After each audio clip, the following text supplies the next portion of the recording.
রহমানির রহিম। আমি কাজী নাজমুন নাহার, সহকারী অধ্যাপক, অর্থনীতি বিভাগ, চট্টগ্রাম কলেজ। আমি আজকে অনার্স তৃতীয় বর্ষের ছাত্রছাত্রীদের সঙ্গে আলোচনা করব নগর অর্থনীতির চতুর্থ অধ্যায় নিয়ে। এই অধ্যায়ে নগর ভূমির খাজনা, নগর ভূমির ব্যবহার নিয়ন্ত্রণ এবং মণ্ডলীকরণ বিষয়ে আলোচনা করা হবে। প্রথমে যেসব বিষয় এখানে আলোচনা করা হবে, আজকের আলোচ্য বিষয় নগর ভূমির খাজনা। নগর ভূমির খাজনা, ভূমির খাজনা উর্বরতা, খাজনা অভিগম্যতা, ভূমির ব্যবহার এবং নিয়ামক। প্রথমেই তোমরা যে যেখানে আছো, আশা করি ভালো আছো। আমি দোয়া করি পরম করুণাময়ের কাছে তোমরা ভালো থাকো। শুরু করছি মূল আলোচনা। ভূমির খাজনা মূলত ভূমির উৎপাদনশীলতার উপর নির্ভর করে। যেই ভূমির উৎপাদনশীলতা যত বেশি, তার খাজনার পরিমাণও তত বেশি। আবার ভূমির খাজনা ভূমির আয় প্রবাহের উপরেও নির্ভর করে। যে ভূমির বাজার মূল্য বেশি হলেও ভূমির খাজনা বেশি হয়। ভূমির থেকে প্রাপ্ত আয় প্রবাহ বেশি হলে ভূমির খাজনার পরিমাণটা বেশি হবে। আবার কৃষিকাজে ব্যবহৃত ভূমির তুলনায় নগর এলাকায় ব্যবহৃত ভূমির খাজনার পরিমাণটা বেশি। কারণ হলো, নগর এলাকায় কারখানা, শিল্প কারখানা স্থাপন এবং আবাসিক প্রয়োজনে দেখা যায় ভূমির ব্যবহার বেশি, বিধায় এই নগর এলাকায় ভূমির খাজনার পরিমাণটা বেশি। আবার গ্রামীণ এলাকার তুলনায় নগর এলাকায় ভূমির চাহিদার পরিমাণটা বেশি, বাজার মূল্য বেশি থাকে, যার কারণে ভূমির খাজনার পরিমাণটা বেশি হয়। এখন এই ভূমির খাজনার সাথে বাজার মূল্যের সংশ্লিষ্টতা নির্ভর করে। তাহলে ভূমির বাজার মূল্য কী? ভূমির বাজার মূল্য হলো ভূমি থেকে প্রাপ্ত খাজনাজনিত আয়ের বর্তমান মূল্য। মনে করি একটা নির্দিষ্ট পরিমাণ ভূমি, তার বর্তমান মূল্য একটি নির্দিষ্ট পরিমাণ ভূমি বাৎসরিক আয় প্রবাহ এখানে দেওয়া আছে। আর আয় প্রবাহ এন বছর পর্যন্ত প্রবাহমান। বাজারে সুদের হার মনে করি স্মল আর। এখন ভূমি থেকে প্রাপ্ত আয়ের বর্তমান মূল্য হবে PV = summation of N to I = 1 capital RI divided by 1 plus R whole to the power N। উদাহরণ হিসেবে মনে করি একটা ভূমির প্রাপ্ত আয় আর দেওয়া আছে 2000 টাকা। আয় প্রবাহ চলে 5 বছর পর্যন্ত স্থায়ী। বাজার সুদের হার 10%। তাহলে ভূমির বর্তমান মূল্য কত হবে?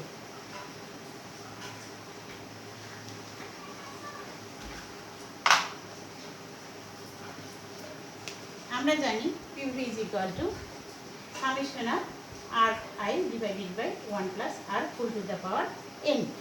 এখন আমরা মান বসিয়ে পাই 2000 টাকা প্লাস 2000 ডিভাইডেড বাই 1 যোগ 0.1 প্লাস 2000 ডিভাইডেড বাই 1 যোগ 0.1 হোল স্কয়ার প্লাস 2000 1 যোগ 0.1 whole cube plus 2000 divided by 1.1 whole to the power 4। তাহলে 2000 plus 2000 divided by 1.1 plus 2000 divided by 1.1 whole square plus 2000 by 1.1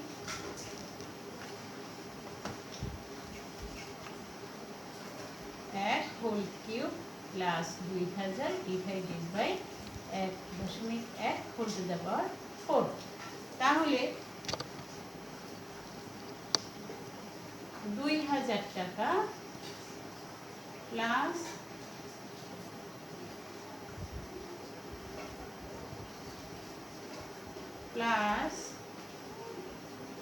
1600 1652 টাকা 0.8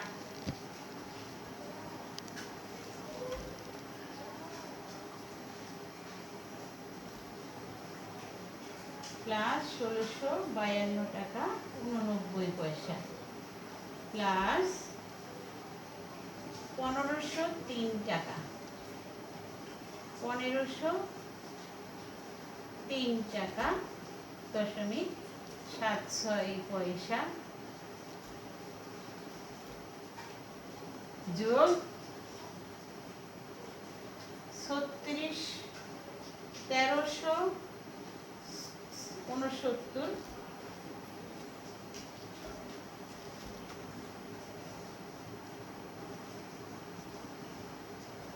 0.86 পয়সা।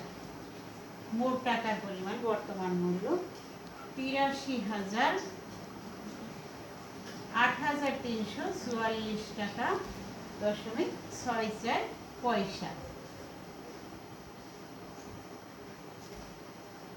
আয় প্রবাহ যদি চিরস্থায়ী হয়, এখন যদি আয় প্রবাহ চিরস্থায়ী হয় তাহলে ওই সম্পদের বর্তমান মূল্য কত হবে? বর্তমান মূল্য PV is equal to R by capital R by small R is equal to 2000 টাকা ডিভাইডেড বাই 0.10।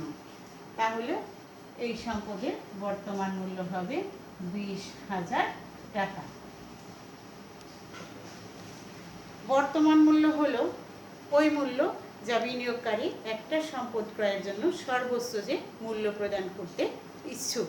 আবার বিনিয়োগের আরও একটা বিকল্প পন্থা হলো মোট সঞ্চয় হিসাব বিবেচনা করে, যেখানে প্রতি বছর 10% হারে সুদ পাওয়া যাবে। এখন এই 20,000 টাকা সঞ্চয় হিসাবে রাখলে প্রতি বছর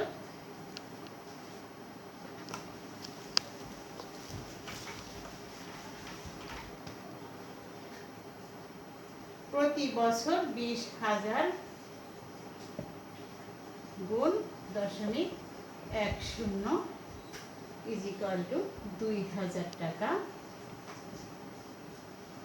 আমরা সুদ পাবো, অর্থাৎ আয় উপার্জন হবে। এই সম্পদের যদি ব্যক্তি 20,000 টাকা ক্রয় করে সম্পদ, তাহলে প্রতি বছর 2000 টাকা তার আয় হবে। এক্ষেত্রে ব্যক্তি সম্পদ ক্রয় কিংবা সঞ্চয় হিসাবে টাকা রাখা এই দুইয়ের মধ্যে নিরপেক্ষ থাকবে। কিন্তু ব্যক্তি যদি সম্পদ 20,000 টাকার কমে ক্রয় করতে পারে, তবে সঞ্চয় হিসাবের তুলনায় সম্পদ ক্রয় অধিক লাভজনক হবে। আবার যদি সম্পদের ক্রয় মূল্য 20,000 টাকার বেশি হয়, তাহলে সম্পদ ক্রয়ের তুলনায় সঞ্চয় হিসাবে টাকা রাখা অধিক লাভজনক হবে। এই ক্ষেত্রে বিনিয়োগকারী নিরপেক্ষ থাকবে। এখন মনে করি যদি প্রতি একর প্লটের বাৎসরিক খাজনা 5,000 টাকা, বাজারে বিদ্যমান সুদের হার 10%,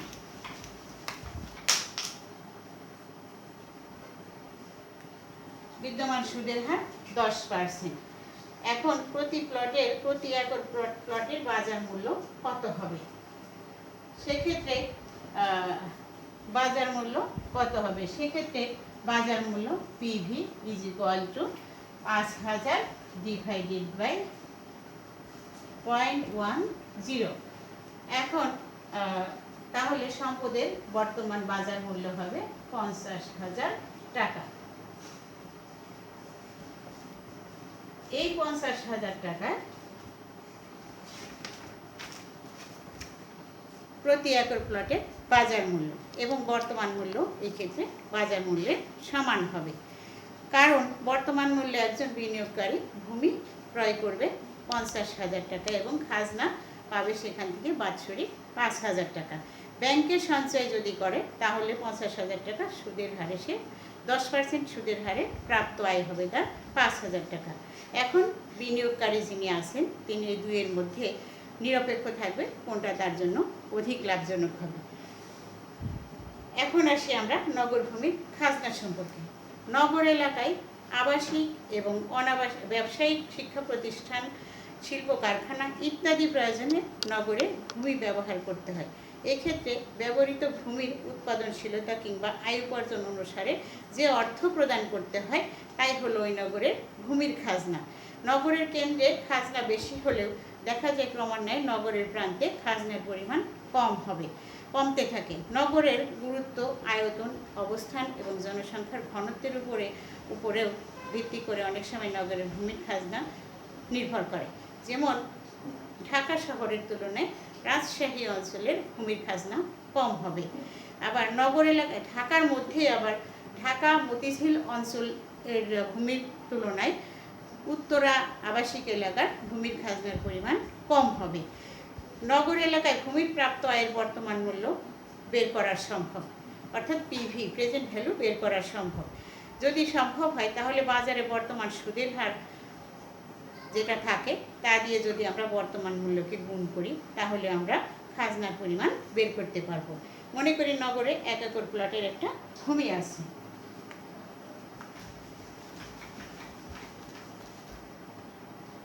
এখন তার প্রাপ্ত আয়ের বর্তমান মূল্য মনে করি আমরা 50,000 টাকা।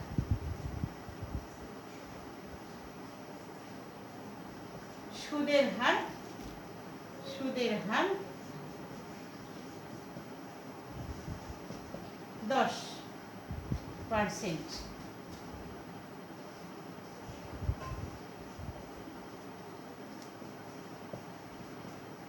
তাহলে ভূমির খাজনার পরিমাণ কত? সেক্ষেত্রে আমরা আগেই বলেছি বর্তমান মূল্যকে যদি আমরা সুদের হার দিয়ে গুণ করি তাহলে আমরা খাজনার পরিমাণ নির্ধারণ করতে পারবো। এখন আমরা আসি খাজনার পরিমাণ বের করে ফেলি। তাহলে পিভি ইন্টু আর, ভূমির খাজনা সমান সমান পিভি ইন্টু আর। এখন আমরা মান বসিয়ে দেখি 50,000 টাকা ইন্টু 0.10, তাহলে ভূমির খাজনার পরিমাণ আসে 5,000 টাকা।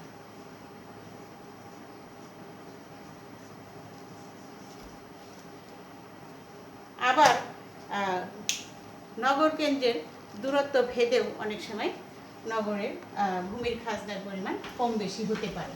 সেক্ষেত্রে একটা চিত্রের মাধ্যমে আমরা দেখাতে পারি।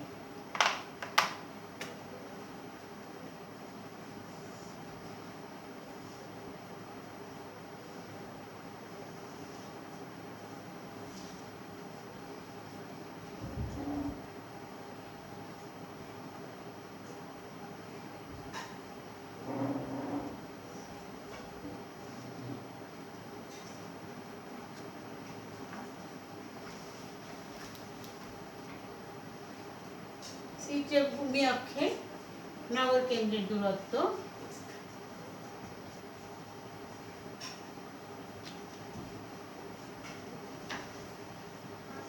উল্লম্ব অক্ষে ভূমির খাজনা নির্দেশ করছি।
চিত্রের ভূমি অক্ষে নগর থেকে অন্যান্য স্থানের দূরত্ব এবং লম্ব অক্ষে প্রতি কিলোমিটার প্রতি একর ভূমির খাজনার পরিমাণ দেখানো হয়েছে।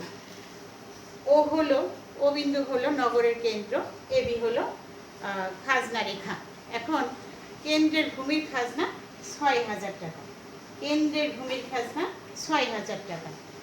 এভাবে যা আমরা এ বিন্দুর মাধ্যমে প্রকাশ করেছি। এখন এভাবে নগরের ১ কিলোমিটার দূরত্বে খাজনার পরিমাণ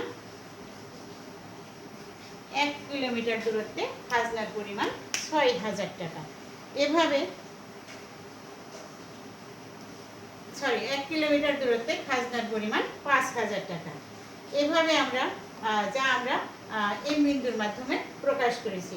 এইভাবে খাজনার পরিমাণ একসময় কমতে থাকবে। ২ কিলোমিটার দূরত্বে খাজনার পরিমাণ ৪,০০০ টাকা, যা এন বিন্দুর মাধ্যমে প্রকাশ করা হয়েছে। ৩ কিলোমিটার দূরত্বে খাজনার পরিমাণ ৩,০০০ টাকা, যা পি বিন্দুর মাধ্যমে দেখানো হয়েছে। ৪ কিলোমিটার দূরত্বে খাজনার পরিমাণ ২,০০০ টাকা, যা ইউ বিন্দুর মাধ্যমে দেখানো হয়েছে। ৫ কিলোমিটার সবচেয়ে বেশি দূরত্বে খাজনার পরিমাণ ১,০০০ টাকা, যা আর বিন্দুর মাধ্যমে প্রকাশ করা হয়েছে। তাহলে দেখা যাচ্ছে যে খাজনার পরিমাণ কমতে কমতে এক সময় ৫ কিলোমিটার দূরত্বে ১,০০০ টাকা হয়েছে। অর্থাৎ দূরত্ব যত বেশি হবে খাজনার পরিমাণ তত কম হবে। এখন ভূমির খাজনা এবং উর্বরতা কী জিনিস? ডেভিড রিকার্ডোর মতে ভূমির খাজনা তার উর্বরতার উপর নির্ভর করে। যে জমির উর্বরতা যত বেশি হবে তার খাজনার পরিমাণ তত বেশি হবে। তিনি ভূমির খাজনার একটা সরল ব্যাখ্যা প্রদান করেছেন। একটা কৃষিভিত্তিক দেশ যেখানে কৃষকরা বিভিন্ন উর্বরতা সম্পন্ন জমিতে উৎপাদন করে। দেশটার অর্থনীতির বৈশিষ্ট্য সমূহ হলো স্থির মূল্য, অর্থনৈতিক মুনাফা শূন্য, জমির উর্বরতা বেশি, খাজনা প্রদানকারীকে ভূমি প্রদান করা হয়, শূন্য পরিবহন ব্যয়। এখন স্থির মূল্য যেটা, দেশটির উৎপাদিত উপকরণ এবং উৎপাদনের উপকরণের দাম সবসময় নির্ধারিত থাকবে। অর্থাৎ কৃষকরা দাম গ্রহীতা বা প্রাইস টেকার এবং দেশের সর্বোচ্চ একই দাম বিরাজমান থাকবে।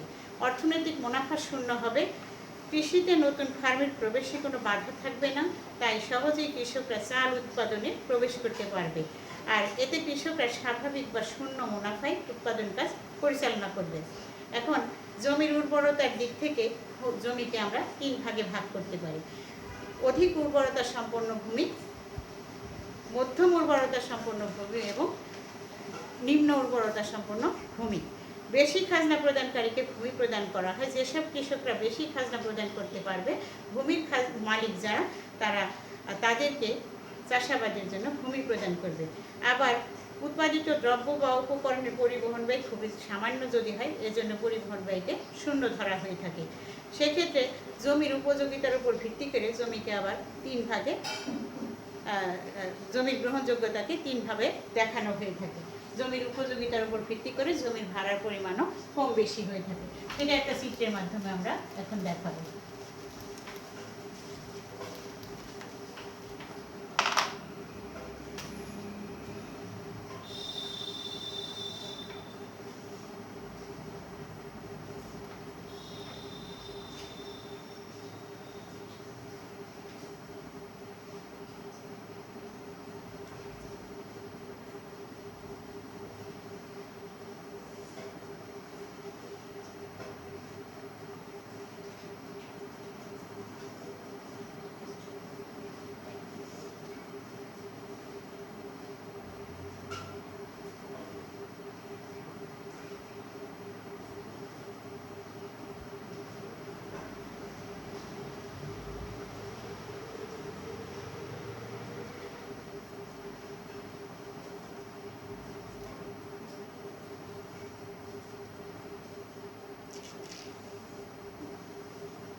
আমরা বলেছি যে জমির উপযোগিতা যত বেশি সেই জমির ভাড়ার পরিমাণ তত বেশি।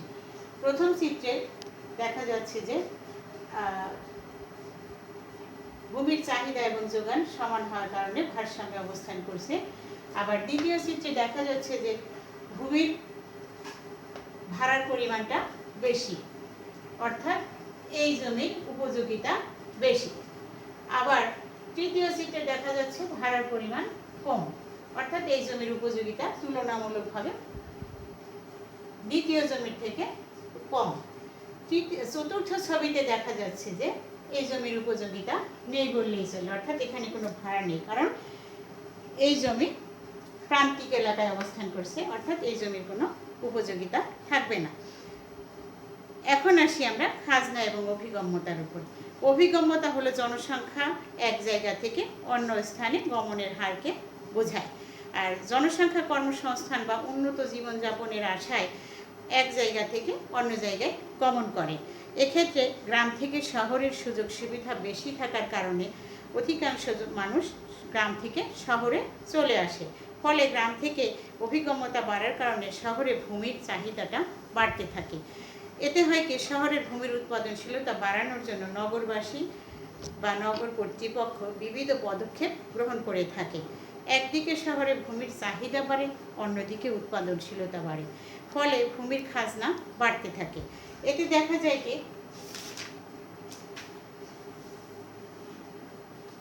নগরে গ্রামের চেয়ে ভূমির খাজনা বেশি হলেও নগরের সর্বোচ্চ খাজনা দেখা যায় একই থাকে না। সাধারণত নগরের কেন্দ্রের দিকে খাজনার পরিমাণটা একটু বেশি থাকে, প্রান্তের দিকে আস্তে আস্তে কমতে থাকে। আর এতে কারণ হলো, কেন্দ্র থেকে প্রান্তের দিকে কমার কারণ হলো নগরে কর্মসংস্থান, নাগরিক সুযোগ সুবিধা, তারপর স্বাস্থ্যকর পরিবেশ ইত্যাদির উপর অভিগমনের হারটা নির্ভর করে। আর এক্ষেত্রে দেখা যায় যে এই সুযোগ সুবিধাগুলো যত বেশি হবে, নগরে অভিগমনের হার তত বেশি হবে। আর সেক্ষেত্রে দেখা যাবে যে অভিগমনের হার বাড়ার সাথে সাথে নগরে আবাসন সুবিধা বাড়ছে। আবাসন, শিক্ষা, চিকিৎসা, যাবতীয় সামাজিক সুযোগ সুবিধা সহ ভোগ্যপণ্যের চাহিদা বাড়বে। এতে নগরের অর্থনৈতিক কর্মকাণ্ড সম্প্রসারিত হবে।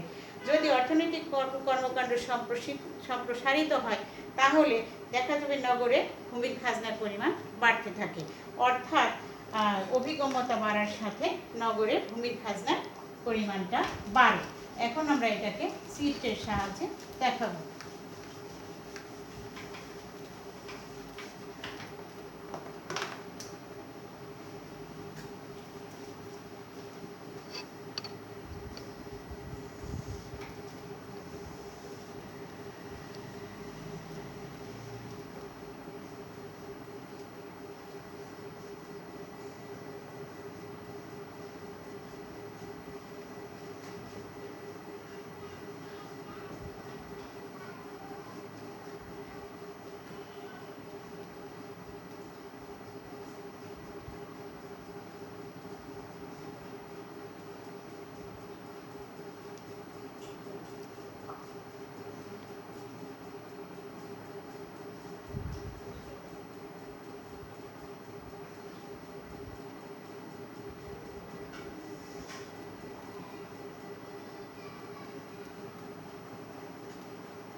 চিত্রে দেখা যাচ্ছে যে ভূমি অক্ষে অভিগমনের হার, লম্ব অক্ষে ভূমির খাজনার পরিমাণ দেখানো হয়েছে।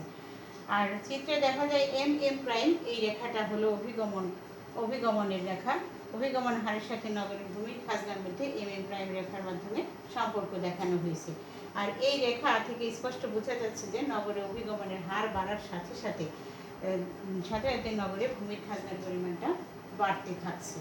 অভিগমনের হার যত বাড়ছে, ভূমির খাজনার পরিমাণ তত বাড়ছে। এখন আসি আমরা নগর ভূমির ব্যবহার সম্পর্কে। নগরভূমির ব্যবহার মানুষের অবস্থানগত দিক থেকে ভূমির সবচেয়ে উপাদান হলো ভূমির ব্যবহার। আর ভূমির বহুমুখী ব্যবহার আছে, তবে নগর ভূমি ব্যবহারের বিষয়টা গতিময়, সবসময়ই গতিময় এবং পরিবর্তনশীল। উন্নত জীবনযাত্রায় আশায় বসবাসের উপযোগী আবাসন, তারপর উন্নত পরিবহন, শিল্প কারখানা, বাণিজ্যিক বিষয়াবলী এবং সামাজিক প্রতিষ্ঠান সহ বিভিন্ন কাজে সাধারণত নগরভূমি ব্যবহার করা হয়ে থাকে। নগরভূমির আয়তন কম হয়, উপযোগিতাটা বেশি হয়। এখন আমরা আসি নগরভূমি ব্যবহারের নিয়ামক কি জানার জন্য। নগরের ভূমি যে সকল উপাদানের প্রেক্ষিতে ব্যবহার উপযোগী হয় সেগুলোকে আমরা বলবো নগরভূমি ব্যবহারের নিয়ামক। নগরভূমি ব্যবহারের প্রধান নিয়ামক হচ্ছে বাজার প্রক্রিয়া। বাজার প্রক্রিয়ার মাধ্যমে নগরের সকল ক্ষেত্রে ভারসাম্য বিরাজ করবে। নগরের নানাবিধ সুবিধা বেশি থাকায় জনসংখ্যা বেশি থাকে। আর এই নগরভূমি ব্যবহারের নিয়ামকগুলো হলো কেন্দ্রীয় ব্যবসায়ী এলাকা, অর্থনৈতিক কর্মকাণ্ড, আবাসিক এলাকা নির্মাণ, জনসংখ্যার ঘনত্ব, শিল্পাঞ্চল, পরিবেশ, সামাজিক প্রতিষ্ঠান, যোগাযোগ ক্ষেত্র, ধর্মীয় প্রতিষ্ঠান ইত্যাদি বিষয়ে বলি। এখন এই নগর ভূমি ব্যবহারে প্রথমেই আসি আমরা এককেন্দ্রিক নগর কি কাকে বলে। যে কোনো নগরে ভূমি ব্যবহার একটা গুরুত্বপূর্ণ বিষয় থাকে। সেক্ষেত্রে দেখা যায় যে তবে এক্ষেত্রে কল্পিত নগর যদি একটা কেন্দ্রীয় ব্যবসায়িক এলাকার উপরে নির্ভর করে তাহলে সেই নগরটাকে আমরা বলবো এককেন্দ্রিক নগর। আর এককেন্দ্রিক নগরটা ভূমি ব্যবহারের যাবতীয় দিক জানার পূর্বে আমাদের এককেন্দ্রিক নগর সম্পর্কে একটু আলোচনা করার দরকার। এককেন্দ্রিক নগর কাকে বলে? যে সকল নগরে একটা অঞ্চলকে কেন্দ্র করে ওই নগরের অর্থনৈতিক কর্মকাণ্ড যেমন ব্যবসায়ী প্রতিষ্ঠান এবং শিল্প কারখানা ইত্যাদি গড়ে ওঠে তাকে আমরা বলবো এককেন্দ্রিক নগর।